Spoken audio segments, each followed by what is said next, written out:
Thank you for coming. Thank you for being here and taking time out of your busy life to be here. First time, no turnovers for the first 2 games of the season history. Defense, several tackles for loss, PBUs 5, quarterback hits 2 sacks, 1 interception, 1 forced fumble.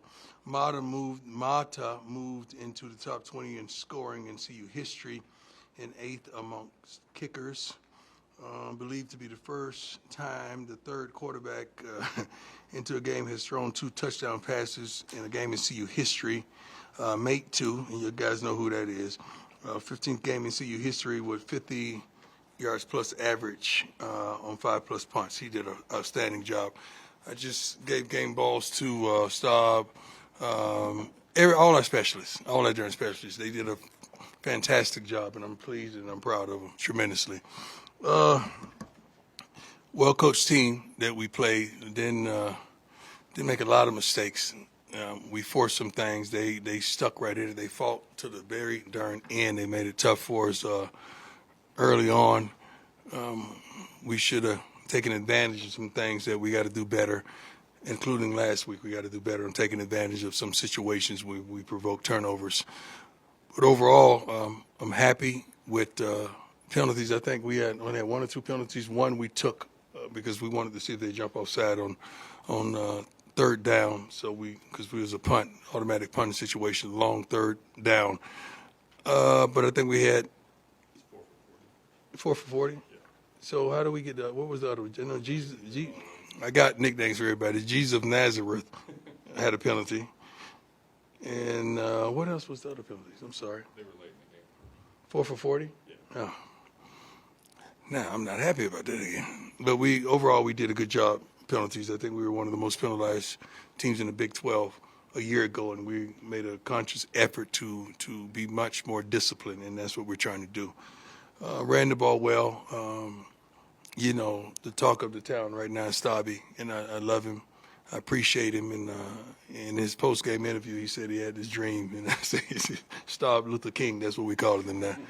And I'm just so darn proud of that guy. You have no idea how I feel about those type guys who just hang in there and the opportunity may escape them, but people forget the last game against Utah a couple of years ago. He got in there and did a fantastic job, and he's just been waiting for his opportunity, never jumped in the portal. He had every right to think that way, but he's just been a great human being and a great young man and like a leader amongst that room, and all he needed was the opportunity and thought it was time. Let's go. Hi, Coach. How you doing? Good. Nikki Edwards, Yahoo Sports. How did you decide upon today's quarterback rotation? I decided that 2 days ago, and I prayed a lot about it, and I wanted it to tell its own story. Instead of me telling the story, I wanted it to tell its own story. So the plan was each quarterback was going to get 2 series apiece, and that's what they did, and somebody was going to come out of the pack.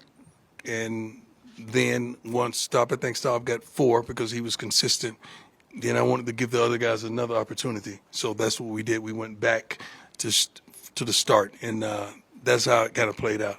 But I'm proud of all of them, I really am. Coach, Romy Bean, CBS Colorado, congrats on the win. Can you break down what you saw from Juju's game today? Youth. I mean, he's young, and you can't throw everything at him. So you don't want to do that. You don't want him to feel like he failed. So you got to proceed with caution. Some guys want you to just throw him in there, and I'm too protective. I mean, I love the kid, and I want the kid to be successful. So we're very protective on what we do with him and what we can do with him, and really how we call things with him. We want him to be in a situation to excel. Hi, Coach. Congrats on the win. Thank you, I'm just sir. curious. I know it's right after the game, but any idea how you might kind of handle the quarterback situation? Yeah, I know exactly how I'm going to handle the quarterback situation. I'm not going to say it, but, yeah, I'm not lost for direction. Good. Hey, Coach. Jack Carlo, my man. Congrats on the win, Coach. Thank you, Jack. Touched on this a little bit in your opening statement, but Yes, sir. along with Staub, Ben Finiseth and Jeremiah Brown, guys Yeah. that have been here for a long time, also had strong games. Yeah. What does that kind of say about those three? And Well, the play that you're talking about with those two, I think it was a play that receiver or a running back got out of there, and he cut back. Jeremiah forced a cutback. So that's something that we do. We don't stop running. We don't stop pursuit. We show that every day. And he forced him back to cut back, and Ben was there. When he cut back, and Ben is using his head like he always does and made the play. So it was a big hustle and an effort play by two guys who understand who we are as a defense, who we are as a team, and what we desire from our recruits as well as the personnel on the field. Fantastic job. I haven't watched the whole game, on tape, so I don't know. I'm not going to brag too much. I don't know how they really did. But that play was phenomenal. I love him. Everybody know I love my band, especially in Jeremiah as well. Jeremiah been with me for 5 years, man. Feel like he's one of mine. Hey, Coach Brian Halpole. How you doing, sir? Camera. Good. Good. I have two questions for you. First off, when they made it 10-7, was there any thought in your mind of maybe altering your quarterback plan and going back to Caden at that point? No. I had a plan. I was going to stick with my plan. The game don't predicate the plan that I had inside. And I prayed about it. So I'm really not going to alter that. So worked out just as I expected it to work out. And then just second question is defense. Probably gave it too many yards for your liking, but only 7 points. So how would you assess the defense overall today? We got to tighten up some things, especially I don't think Preston had his best game.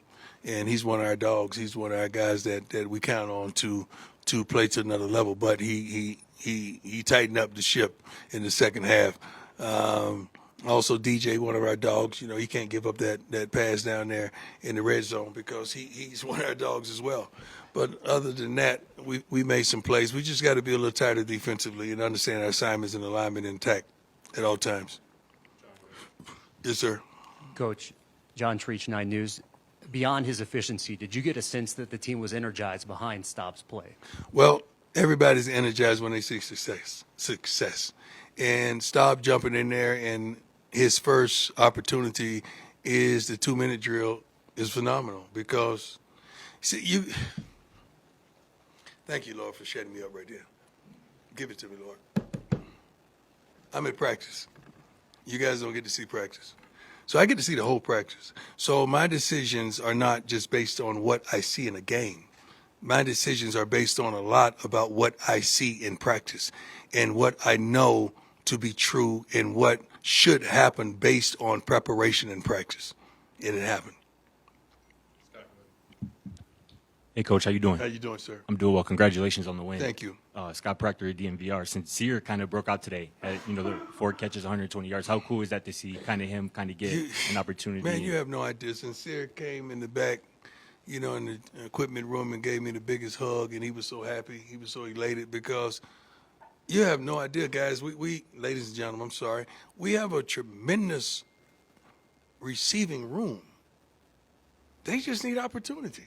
That's it. All those guys could get down, man. All those guys are really good. They're explosive. I think Williams, he caught him. He had, I don't have the stats in front of me, but Joseph had a great, not a great game, but he made some great plays, and they're capable. We just got to do what we do. How much did we run for today? I'm sorry. We had 131. I'll take that. Average was. Oh, we got to do better than that. That was a couple of sacks hurt us with that, but that consumes time though. When you running that at the volume that we're running, I'm proud of that. Coach Liam Howard, Scobuff Sports. You mentioned the specialists in your opening statement. Yes, I sir. want to focus specifically on Damon Greaves and the game that he had. What type of contribution does that give to your team when he's able to pin the opponents within the 5-yard line at the 1 with those types of plays? It's new mate, right? New mate is unbelievable, man. Like, you got to understand how the guys are energized. I often have said in front of you ladies and gentlemen, that we want to know we have 7 guys on each side of the ball that's going to win their matchups, and that way you're going to pretty much win a game because you can hide 4 people in football. You can. But Mata, new mate as well as Buck, you could count on them. They're going to do their jobs, and that's the kind of expectation we desire from all our buffs. Like that's what we want. And this kid is unbelievable, and the whole team believes in him. And not only is he kicking the heck out the ball, but they're covering their butts off, and they're getting down there. Somebody has to run down there and catch it and pin him back on the 1 or the 5 or whatever he did today.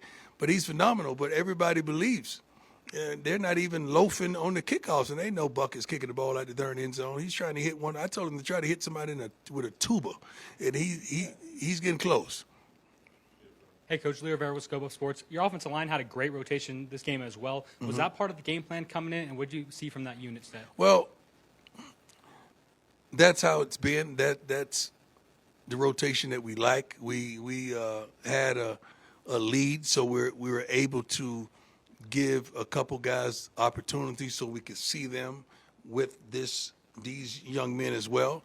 It just goes to show you that we have depth, but we're trying to develop men as well.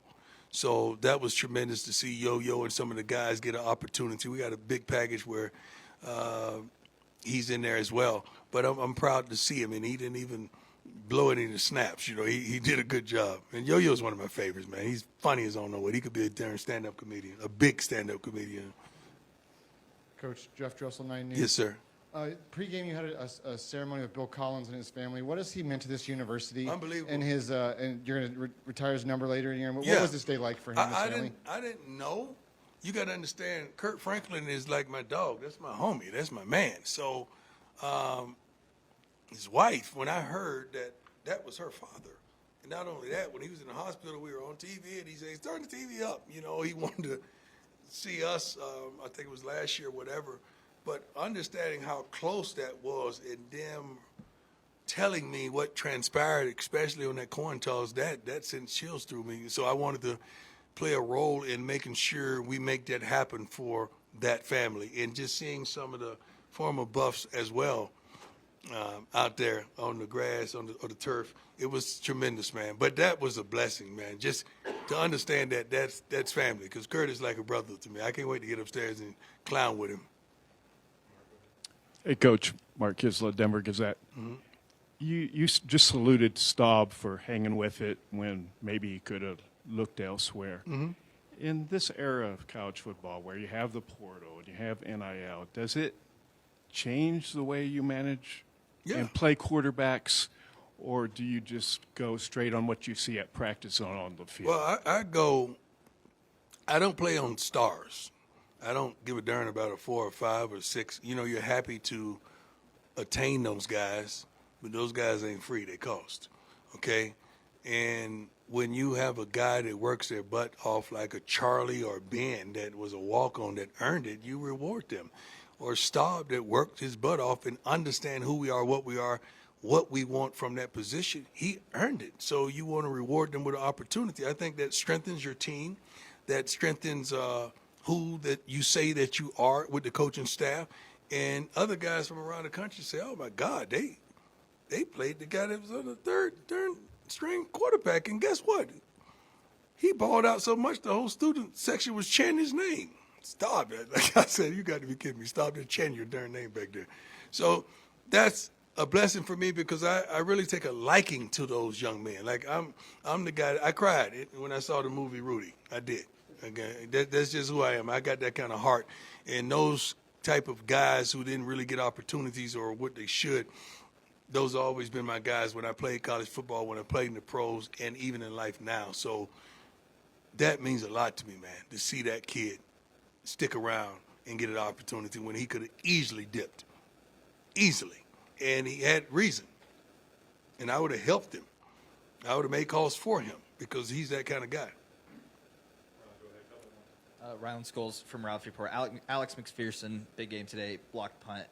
You know, how cool is it to you to see true freshmen come in, make a contribution? How big is that for you guys? It's tremendous. I think we've played several true freshmen, and we only take, I think, 15? How many did we sign? 15? Yeah. Something like that. We only take about 15, and we want to play all 15. We don't take them to sit them on the bench. We take them to play them.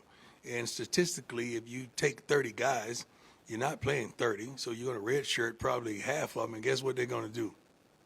Get in the portal. So why would you do that? King with the Denver Gazette. My man. You mentioned, going off what you see in practice is kind of what predicates what you want to do in the games.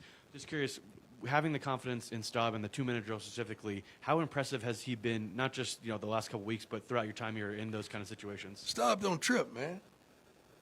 If you ask Staub to sit down here and one of our signalers was suspended today, so Staub had to do the signals today. Did he trip? No. So I had told him he was going to get his opportunity. He's got his opportunity. Would Staub get sent down there to the scout team? Does he trip? No. He just goes down there and get his work in and make sure he's sharp and he's staying sharp because guess what? He's practicing against the ones. So that keeps him sharp. Staub don't trip. He's been in this system for, I think, his 3rd year now, and he's just unflappable, man. He's a great human being, and the line love him. Like, they hit a switch when they see Staubby coming in that huddle. I don't know if you guys could feel it from the outskirts, but they were like, hey, let's go. Not that they like him more than others, but some guys just have that thing about them that you want to help them become successful, and he's that kid. He's one of those kids, man, and I'm proud. I can't wait to hear his press conference because he's going to do a phenomenal job. Hey, Coach. Makari Vickers, we saw him today on some third down stuff early in the game. He had a big PBU. I know he underwent heart surgery earlier this year. How cool is that to see him back out there on the field healthy and making an impact? It was tremendous to see him out there. He's been working his butt off. He's pushing the start too, man. He ain't playing. We put the other corners on alert that this kid is coming to play. He ain't coming to sit. And he had a great week of practice. So I look forward to him being in more packages, and what he's capable of doing helps us tremendously. So I'm proud of him tremendously, man. I really am. Oliver Hayes, 24/7 Sports. Last year when you had Cam and Shiloh in the secondary, they brought a hard-hitting, aggressive nature. How do you feel 2 weeks in that this new secondary is emulating that? It's a little different. We're asking different things of them. Those guys were, you got to understand, one of them grew up. One was my son, and the other one been playing for me since he was a sophomore in high school. So, we got to know what we want. And they attack the game totally different. These guys are learning. They're learning our way and how we do things and what we want from that secondary. Carter's doing a consistent thing. He's doing a great job. I'm on his butt every day about getting involved and making plays. But, man, I'm so darn proud of Ben because he corrected a lot of mistakes he made in week 1. And Ben is always the toast of the town. He's just a happy-go-lucky guy if you ever met him. He is emphasizing what this program is really about. It was a blessing also. I got to add, I saw Charlie called me and asked me could he be on the sideline with us, and he was on the sideline. He passed his exam for his license, I believe. Is that correct? I may be speaking ahead, but he passed his exam, his dental exam, and I'm proud of him. I announced that to the whole team, and they went crazy because that's how much we love Charlie. Thank you, and God bless you all. I appreciate it.